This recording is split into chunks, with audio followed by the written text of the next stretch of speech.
Bumbo clock dog.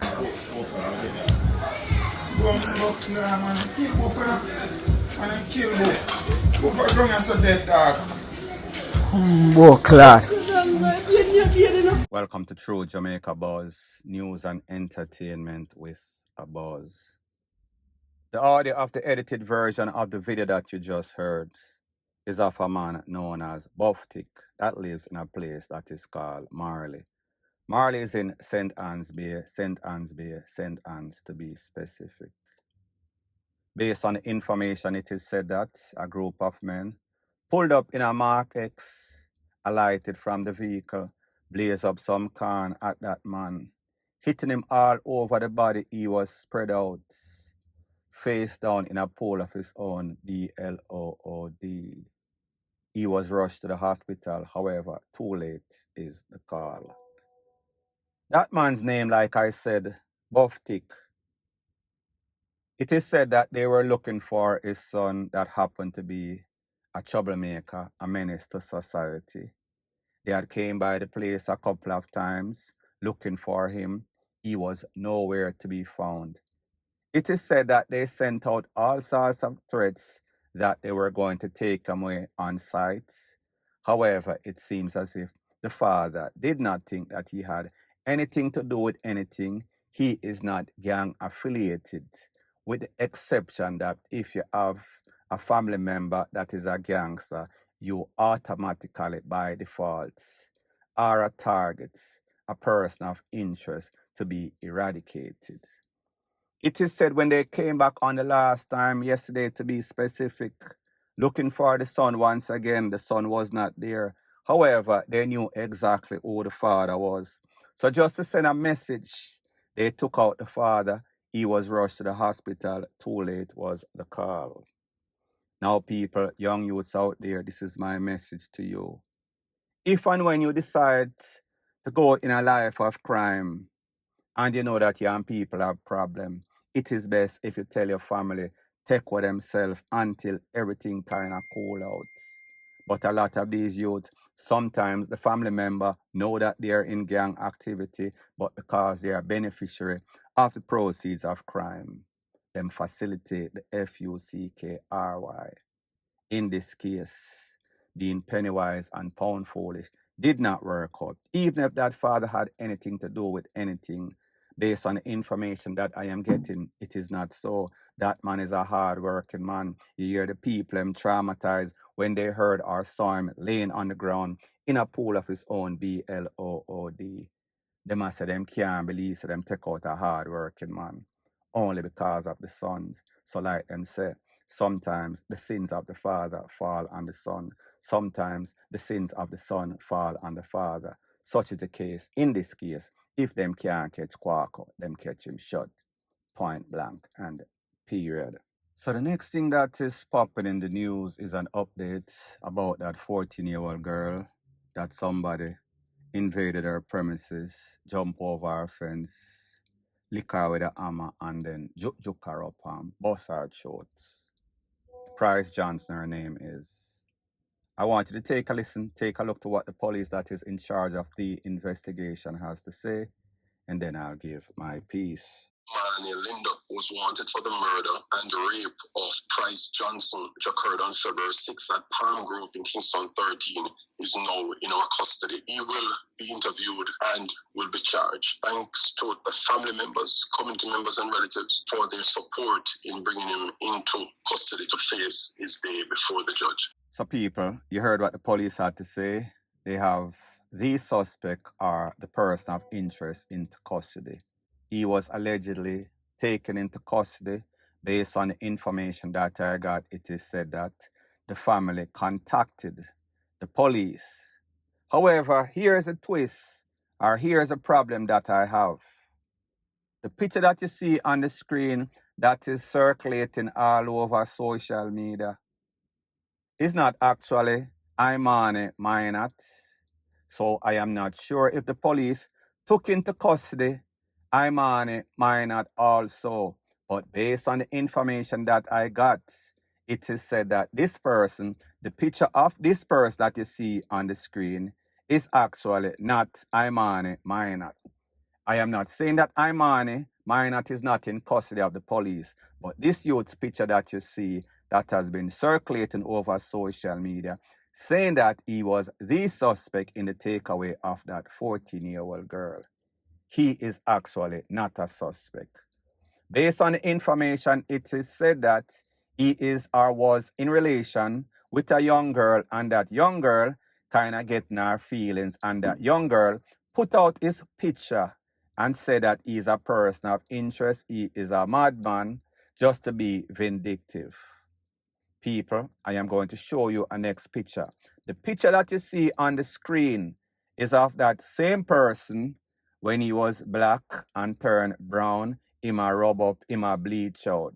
Same person. That same person, black or white or brown or bleach out, is not the suspect. That person is a victim because of some girl's vindictiveness. Based on the information that I am getting from the family of that young man, it is said that when the picture starts circulating all over social media, when persons like me said, be very careful, mind on take with the wrong person and give him the Tarzan and Jane justice. It is said that that young youth and his family became concerned, so they contacted the police. He went into the police station. He was question and answer session, and then he was supposed to be released. They were waiting on the supervisor. He might be out, he might have been out, or he's going to be out very soon. He is cleared of all things. So I say this to say that be very careful of the information that you're getting out there. Now, I don't know if two persons, including Imani Minot, went to the police station, and Imani Minot is locked up in the police station. But what I am sure of is that this youth, name I will not give out there because of privacy reason. Even though the picture is out there, the family don't want his name to go out there. They just want me to clear his name. He was questioned. He is cleared. Was he released? Is he supposed to be released very soon? Yes, yes, yes. So people, let me just show you what is out there. If the police have two people, including this youth and Imani, I don't know. That is yet to be determined. So since Price Johnson lost her life, there's been a whole bunch of backlash on social media because of the picture and video of that little young girl laying on her bed, gasping for breath. She eventually lost her life. Persons are wondering, persons are pondering, who could have been so insensitive to put out that video? Was it the suspect? Was it the person that took her away? Like I said, there are a couple of stories circulating all over social media. If it's a madman or if it's her boyfriend, which is an alleged Don, linked to the Ratbat gang. Don't know, yet to be determined. So the Ministry of Education, she came out and she gave counseling to the students to that school and friends and family that are associated with this young girl. I want you to take a listen, take a look to exactly what she has to say, and then I'll give my piece. This is a child who was wounded badly in a way that we would never want any of that to happen to any of our children. And we have to respect the family. We have to respect the victim and not share things like that. That is despicable. That is not who we are as a people. We take care of each other. We don't share morbid images like that. And so that was very disturbing. And I know the police force, they're also looking at it because this is unacceptable. And we see it happen time and time again.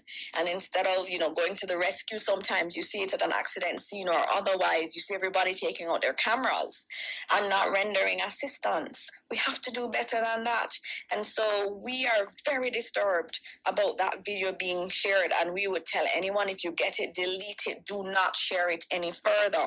These are not easy, and it's the same counseling teams that go from school to school, and there's a lot of grief, and in the early days the grief can be really, really strong.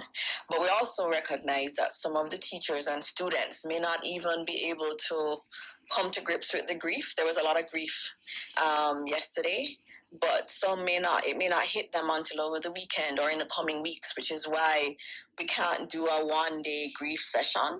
It actually has to be an ongoing initiative with the school family in order for us to be able to reach as many of them at the point where they actually start doing their grieving.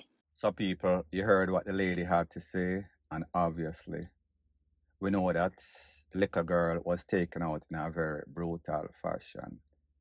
And we know that the family is going to be reliving it over and over, especially when these videos or pictures are circulating all over social media. So therefore, you're adding trauma to trauma. It is never a good thing, especially in a time like this. The question though, who put out the video? Was it the person that is a suspect, or was it somebody that just rolled up on the scene, saw the girl laying there, family member, friend, resident in the area, people? Nobody knows, but the video is out and everybody probably saw the video, including myself. So people, let's see what happened. Was it the suspect that put this out because he was in his feeling? I am assuming that he probably had something to do with it. No evidence to substantiate those claims. I just say it is a possible. Now, last but not least on this topic, yesterday I did a video, the video before this one, and I said that based on the interview that was done by the mother, something don't sound right, that nobody assisted that little girl, that nobody heard anything. Everybody see I'm blind and hear and deaf. The mother's story sounds conflicting at best. And people, like I said, based on information that I have, with persons involved in a law enforcement, the police is not buying the mother's story. The mother's story have a whole bunch of holes like a sieve. There's no way that people are going to hear and everybody in the garrison hear everything, know everybody business. But people have a problem with the mother. People have a problem with the daughter. Because the daughter faced it and them say the mother hype. The daughter faced it and the mother hype. Now people, this is my disclaimer, because some persons are claiming I am so insensitive because a little girl DEAD and the mother I got through all sorts of trauma. I understand all of that. However, if I hear a story and the person that is supposed to be a victim, the person that is supposed to be protecting this child, the mother, is lying, trying to blame somebody that have nothing to do with nothing, makes a young youth picture go out there that is a hard-working man. The picture that you see is not Imani Minor. The picture that you see is of a young youth that is a very hard-working youth, not in any sorts of trouble, don't even live close to that neighborhood, don't know this girl from Adam or Eve, don't know nothing about nothing. But people put out people picture for throw off the police, throw off the investigation, conspiracy for fool the people. So therefore, what would happen if that same mother that is obviously lying made that young youth that had nothing to do with anything, or even the youth that them say is mad that is responsible, lose their life? What about those persons' rights? What about those persons' life? Based on information that I am getting, and again, when I quote, I am not one of these bloggers that just post just about anybody. I have for sure say the source is credible, or at least I think or feel a great possibility that this information is true based on the source. I would never deliberately put up any sorts of information just because of the views, because the views does not change my life significantly either way. It not make it better, it not make it worse. Just to get that out there.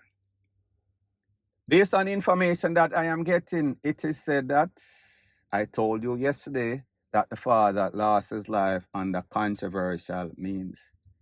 Based on information that I am getting, it is said that when the father realized that the mother had the daughter with some gunman, gangster, Don, might be affiliated with Ratbat gang, in a bed with the daughter, the father leak out. That is how the father lost his life, based on word on the street. Word on the street is not always 100% proof, but like them say, wherever there is smoke, there is fire. If it sounds something like so, it might go something like so. Might is an operative word. It is said that the reason, and you heard the mother in her interview that she did say, if you hate me, una still shouldn't stand up and help my daughter when you hear the scream. Based on information, it is said that that scream or that noise or that confrontation or conflict between the daughter and an alleged gunman, Dan, has been happening over and over. So people don't know if she was losing her life because they heard her crying wolf so many times. It is said that she was not helped because she and the neighbor them, which part she live, are not good because she used to hype up on people, and whenever there was any sorts of conflict, she would call the Don, call the gunman, and the people them wouldn't get missing or even box up at least. So people may just say, it does not justify the young girl losing her life. If she was with a Don, if she was with a bad man, if she was with some sort of criminal element for financial gain, and because him feel like she had cheat or she don't want him anymore, no sorts of justification. Me just say, whenever you lay your bed, you have to rest in it. Whether you are 14, whether you are 40, whether you are 400, the rule applies to everybody. The good that you do, it follows you. The bad that you do, it haunts you. Whenever you mix up in a dirty bungle, you are going to get fixed up by the dirty bungle. Such is the case, it seems, in this case. Point blank and period. So the next thing that is popping in the news, it is called Karma is a Bitch. And this applies to one of St. Mary's most wanted man. I am speaking about 23-year-old TJ Powell, known as TT in the street. Mr. TT is from Ewaton, Waterloo to be specific, in the parish of St. Catherine. Based on the information, it is said that over the weekend, TT was at a bar, a sports bar establishment, when he decided that him see some people and some chain, some watch, some money that he thought that he needed to pay his bills. He decided he was going to rob the people. However, it seems as if the people called the police. When the police pull up on the scene, caught Mr. TT with his hand in the cookie jar. They searched him, found a tool, found the people in possession, took him in for questioning. Well, not for questioning, to be officially arrested. When they checked his record, this man was wanted for 2 double takeaways, both double takeaway in a Dover, that is in St. Mary. On 2023 or so, he took away 2 purses. Fast forward last year, 2024, him can up 4 people again in the same parish, same place known as Dover. Out of those 4 purses, 2 of them did not make it. I do not need to tell you that this man is a menace to society. Based on the police, it is said that other than those 2 double murders, back-to-back, 2023 and 2024, he is also wanted for other multiple takeaway, multiple shooting, arson, you name it, robbery A to Z. The bad thing is that the police did not take him out and gave him some Z's, as in eternal nap. Point blank and period. So anyways, people, thanks once again for checking out my video. If you appreciate videos like these, please show your appreciation by liking, commenting, sharing, and subscribing to my channel. That is how YouTube promotes videos like these to like-minded, sensible people like yourself. Bless up.